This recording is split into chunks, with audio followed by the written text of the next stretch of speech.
നമസ്കാരം. പൊളിടോക്സിലേക്ക് വീണ്ടും സ്വാഗതം.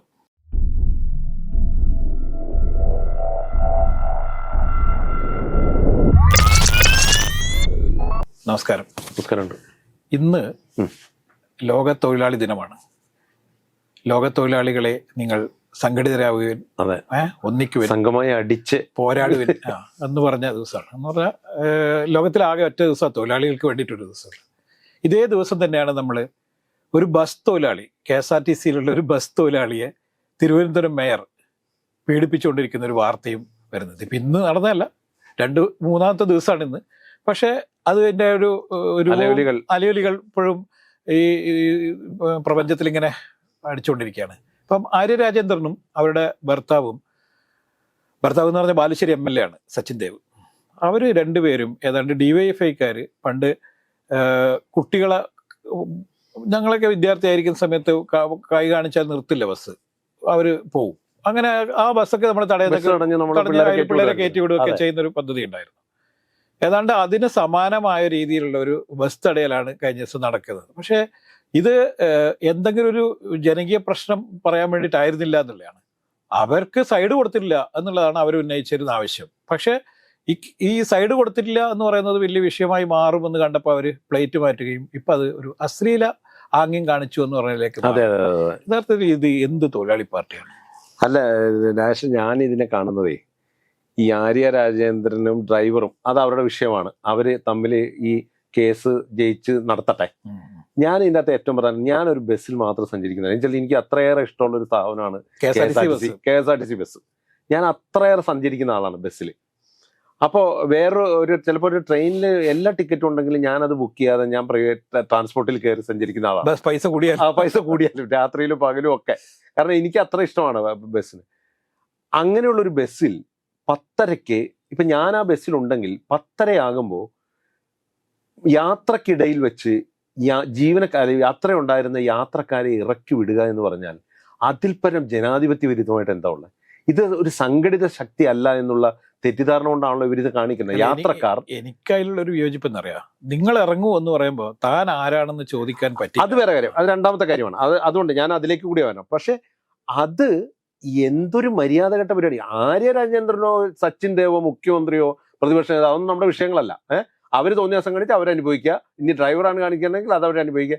അത് അതിന്റെ നിയമത്തിന്റെ വഴിക്ക് പൊക്കോട്ടെ, അത് ആരാണെങ്കിലും ശരി. നിയമം ഒരുപാട് തെറ്റിച്ചതിന്റെ വാർത്തകളും വിഷ്വലുകളൊക്കെ നമ്മൾ കാണുന്നുണ്ട്, അതും ആയിക്കോട്ടെ. പക്ഷെ യാത്രക്കാരെ ഇറക്കി വിട്ടിട്ട് ഇവിടെ ഒരാളും അതിനെക്കുറിച്ച് ഒന്നും പറയുന്നില്ല എന്നുള്ളതാണ്. ഇത് എന്തൊരു മര്യാദഘട്ട സംസ്ഥാനമാണിത്. ജനാധിപത്യ ബോധത്തിൽ നിന്നൊക്കെ ആളുകൾ എത്രയോ പുറകോട്ട് പോയി. ഞാൻ പറഞ്ഞ ഈ അതിലുണ്ടായിരുന്ന 14 എന്നൊക്കെയാണ് പറയുന്നത്, എനിക്കറിയില്ല കൃത്യം എത്ര ആളായാലും. ഒരാളാണേലും ഉറപ്പായിട്ടും കോടതിയിൽ കേസ് കൊടുക്കണം. കാരണം രാത്രി 10:30 മണിക്ക് ഒരു യാത്രക്കാരനെ വഴിയിലിറക്കി നിങ്ങൾ അടുത്ത ബസ്സിന് പോകും എന്ന് പറഞ്ഞ് നിങ്ങളെല്ലാവരും ഇനി ഈ വണ്ടി ഓടില്ല എന്നൊക്കെ പറയാൻ ഇവരാരാ? ഏത് MLA, എന്ത് MLA? അല്ല, MLA-മാർക്ക് എന്താ ഇത്രമാത്രം? ജനം വോട്ട് ചെയ്യുന്ന ആളുകൾക്ക് ഇതിന് മാത്രം പ്രിവിലേജ് ഉണ്ടോ? ഇത് ആര് കൽപ്പിച്ചു കൊടുത്താണ്? ഇതൊക്കെ എത്രയോ MLA-മാര് ജയിലിൽ കിടക്കുന്നുണ്ട്. ആരാണ് കൽപ്പിച്ചു കൊടുക്കുന്നത്?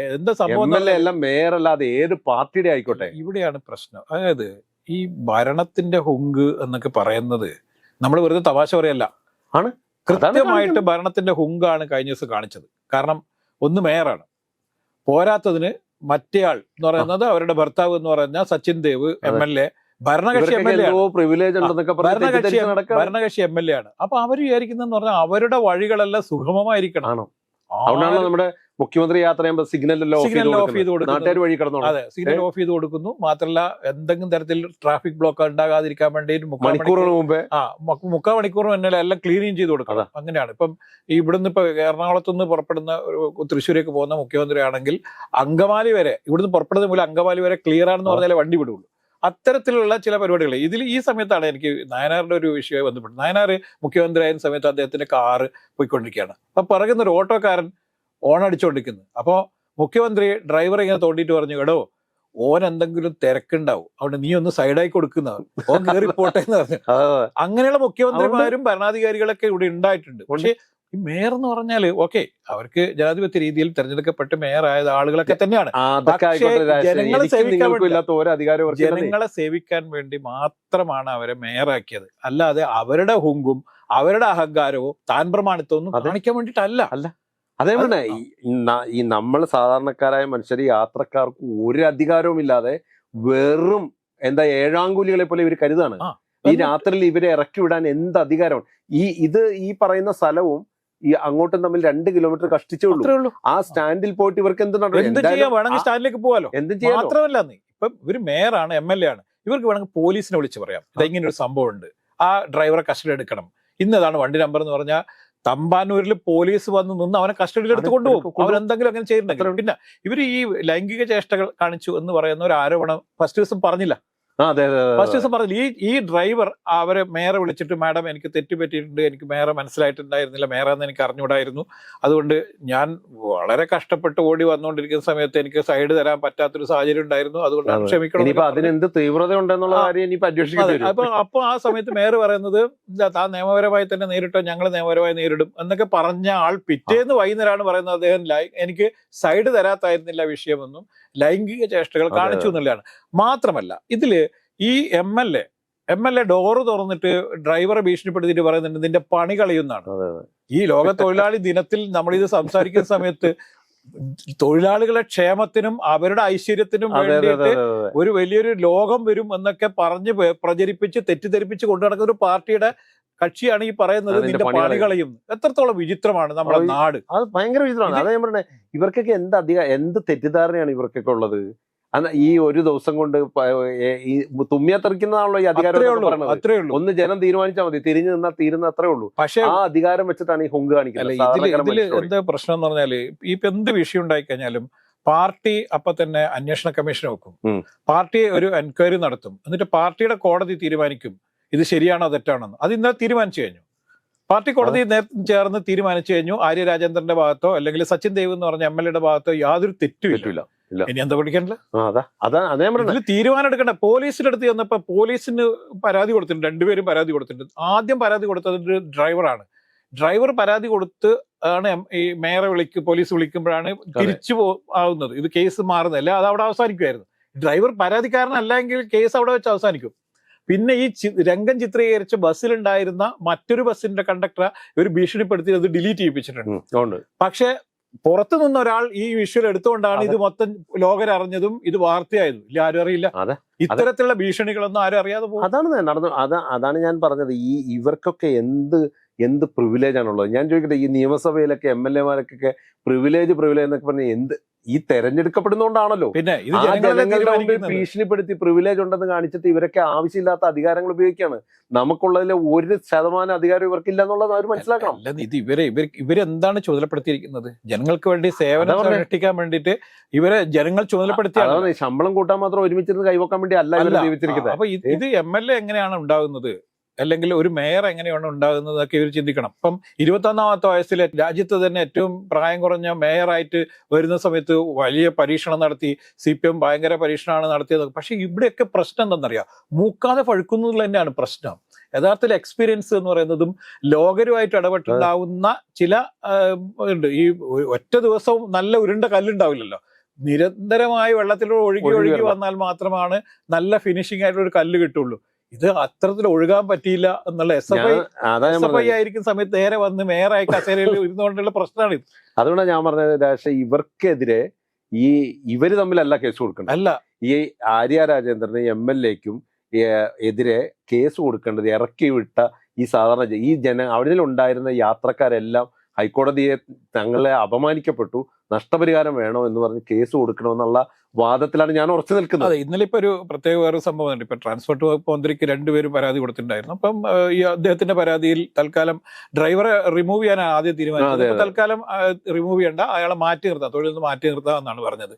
ഈ ഗണേഷ് കുമാർ, ട്രാൻസ്പോർട്ട് മന്ത്രി ഗണേഷ് കുമാർ വ്യത്യസ്തമായ രീതിയിൽ ഒരു എൻക്വയറി നടത്തി. അത് യാത്രക്കാരൻ അദ്ദേഹം മൊഴിയെടുത്തു എന്ന് പറയുന്നത്. അപ്പൊ അദ്ദേഹത്തിന് കാര്യങ്ങൾ മനസ്സിലായിട്ടുണ്ടാവും, കാര്യങ്ങൾ ബോധ്യപ്പെട്ടിട്ടുണ്ടാവും. ഇതിൽ വേറൊരു വിഷയം എന്ന് പറയുമ്പോൾ മുന്നണി അടിസ്ഥാനത്തിലായത് കൊണ്ട് ഒരേ മുന്നണിയിലുള്ള ആളുകൾക്കെതിരെ ചിലപ്പോൾ നടപടിയൊന്നും എടുക്കാൻ പറ്റില്ല. പക്ഷെ എങ്കിൽ പോലും ബസ് തടഞ്ഞു നിർത്തി അവരുടെ ഈ യാത്ര തടസ്സപ്പെടുത്തി കഴിഞ്ഞാൽ അതിനൊരു നിയമമുണ്ട്. നിയമപ്രകാരം അവർക്കെതിരെ നടപടി എടുത്തേ പറ്റുള്ളൂ, അത് ആരായാലും. അല്ല, ഇത് നോക്കിയാൽ നിങ്ങളും ഞാനും ഒക്കെ വണ്ടി ഓടിക്കുകയും വണ്ടിയിൽ യാത്ര ചെയ്യുന്നവരാ.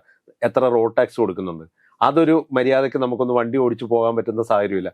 ഇനി ഒരു ബസ്സിൽ കയറിയാൽ ഈ ബസ്സിൽ കയറിയാൽ നമ്മൾ ടിക്കറ്റ് എടുത്ത് യാത്ര ചെയ്യുമ്പോഴത്തേക്ക് ഒരു മഴ പെയ്താൽ ഇത് മുഴുവൻ നനയണം. അതിന്റെ ഒരു ചില്ലും അങ്ങോട്ടും ഇങ്ങോട്ടും ഓടില്ല, ഒരു കാറ്റ് വരില്ല, കമ്പി ചിലതിന്റെ ചവിട്ടുന്നത് താഴെ ഒടിഞ്ഞു കിടപ്പുണ്ടാവും, ഈ ചിലത് നടുവിലിട്ട് കൊല്ലും, ഇതെല്ലാം ഉണ്ട്. ഇതൊന്നും അതേ പറഞ്ഞ ഈ ജനങ്ങൾക്ക് വേണ്ടി ഭരിക്കുന്ന ആളുകളൊന്നും ജനങ്ങളുടെ പ്രശ്നങ്ങളിലൊന്നും ഇടപെടുന്നില്ല.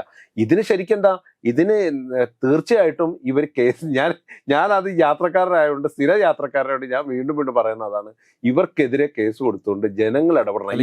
ഇതിലാണ് ഞാൻ ചോദിക്കുന്നത്, ഈ പറയുന്ന യാത്രക്കാരെന്ന് പറയുമ്പോൾ 4 ആളെ ഉള്ളെങ്കിൽ പോലും 4 ആളുകൾക്ക് പ്രതികരണ ശേഷി ഉണ്ടായിരുന്നെങ്കിൽ ഇത് സംഭവിക്കില്ല. അല്ല, അവരുടെ പ്രതികരണം ഇനി ആയിക്കോട്ടെ, ആ ഒരു പ്രത്യേക സാഹചര്യത്തിൽ മന്ത്രി, MLA, മേയർ, ഇതൊക്കെ ഏത് ഇതാണേലും പേടിച്ചു പോലെ ഈ പറഞ്ഞ അവര് പോട്ടേനെ. ഞാൻ പറഞ്ഞു ഇവർക്കെതിരെ കേസാണ്. നമ്മുടെ സ്വൈര്യ ജീവിതത്തെ തടസ്സപ്പെടുത്തിയതിനും നഷ്ടപരിഹാരം തേടി ഇവർക്കെതിരെ പോകണമെന്നാണ് ഞാൻ പറഞ്ഞത്. ഇതിലിപ്പം ഡ്രൈവർ എന്തായാലും ഹൈക്കോടതിയെ സമീപിക്കാൻ വേണ്ടി തീരുമാനിച്ചിട്ടുണ്ടായാലും നാളെ മറ്റന്നാളെ ഹൈക്കോടതിനെ സമീപിക്കും. അയാളുടെ പരാതിയിൽ കേസെടുത്തില്ല എന്നുള്ളൊരു, ഇപ്പം MLAക്കും അതുപോലെ തന്നെ ആര്യ രാജേന്ദ്രൻ അതായത് മേയർക്കും അവർ ക്ലീൻ ചീറ്റ് കൊടുത്ത് പോലീസുകാർ പറഞ്ഞു നിങ്ങൾ പൊയ്ക്കോ എന്ന് പറഞ്ഞു. ഡ്രൈവറോട് പറഞ്ഞു തൽക്കാലം കേസെടുക്കാൻ പറ്റില്ല എന്ന്. ഇതേ ഡ്രൈവറോട് തന്നെ അവരൊരു കാര്യം പറഞ്ഞു, അവർ ഈഗോ ക്ലാഷ് ആണ്, അതുകൊണ്ട് നീ അതിൽ വെറുതെ തലയിട്ടിട്ട് പുണ്ണാക്കണ്ട, നീ വിടുന്നതാണ് എനിക്ക് നല്ലതെന്ന് പറഞ്ഞു. പക്ഷെ അവൻ എന്തായാലും ഇനി വിടില്ല, കാരണം അവനും ജനപിന്തുണയുണ്ട്. ഇപ്പൊ ഈ വിഷയത്തിൽ ആര്യ രാജേന്ദ്രൻ തിരുവനന്തപുരത്ത് വലിയ രീതിയിലുള്ള ജനറോഷൻ. വേറൊന്നും ആലോചിച്ച് നോക്കിയേ, ഇത് സാധാരണക്കാരായ 2 പേരാണ് ഇങ്ങനെ ബസ്സുകാരൻ ചെയ്തു എന്ന് പറഞ്ഞ് ഈ സീബ്ര ലൈനിൽ ഇത് ക്രോസ് വെച്ച് കഴിഞ്ഞാൽ പോലീസ് വന്ന് ആദ്യം അറസ്റ്റ് ചെയ്ത ഈ സാധാരണക്കാരനാണ്. തീർച്ചയായും ഈ ഡ്രൈവറുടെ പക്ഷത്തല്ലല്ലോ, ഡ്രൈവറെ അല്ലല്ലോ ശിക്ഷിക്കാൻ പോകുന്നത്, നേരെ തിരിച്ചാണ് സംഭവിക്കുക. അപ്പൊ ഈ കസേരയുടെ ഒരൊറ്റ കുങ്കിൽ കാണിക്കുന്ന ഇതിനെതിരൊക്കെ നടപടി എടുക്കുക തന്നെ വേണം. ആരാണ് ഭരിക്കുന്ന, അതേപോലെ എനിക്ക് ആകെയുള്ള പ്രതീക്ഷ ഗണേഷ് കുമാറിലാണ്, മന്ത്രി എന്നുള്ള നിലയിൽ ഒരു നീതിപൂർവമായ ഒരു തീരുമാനത്തിലേക്ക്. പക്ഷേ KSRTC മാനേജ്മെന്റ് ഇതുവരെ പരാതി കൊടുത്തിട്ടില്ല, അതുകൊണ്ട് എന്ത് സംഭവിക്കുന്ന അറിയില്ല. പക്ഷേ എന്നാൽ പോലും ഇത് ഭയങ്കരമായ അപകടത്തിന്റെ ലക്ഷണമാണ് ഈ കാണിക്കുന്നത് എന്നുള്ളതാണ്. അതൊരു ആര്യ രാജേന്ദ്രനിലോ സച്ചിൻ ദേവിലോ ഒന്നും ഇത് അവസാനിക്കില്ല. ഇത് വലിയ രീതിയിൽ കേരളത്തിൽ ആകമാനം അധികാരത്തിന്റെ ഹുങ്ക് തലക്കനമൊക്കെ വെച്ചുകൊണ്ട് വലിയ രീതിയിൽ ഇത്തരത്തിലുള്ള സീനുകൾ ഇനിയും നമ്മൾ കാണേണ്ടി വരും എന്നുള്ളത് തന്നെയാണ് സത്യം. അതുകൊണ്ട് ലോകത്തൊഴിലാളികളെ നിങ്ങൾ ഒന്നിച്ചിട്ടും കാര്യമില്ല, ഒരുമിക്കാതെ ഇരുന്നിട്ടും കാര്യമില്ല. ഇത്തരത്തിലുള്ള പറയുന്ന ഒട്ടും ജനാധിപത്യ ബോധമില്ലാത്ത, സംസ്കാരമില്ലാത്ത ഇത്തരം കക്ഷികൾക്കെതിരെ സംഘടിതമായി നീങ്ങുകയാണ് ശരിക്കും വേണ്ടത്. അതെ, സംഘമായി അടിച്ച് ശക്തരാകുക. അത് തന്നെ.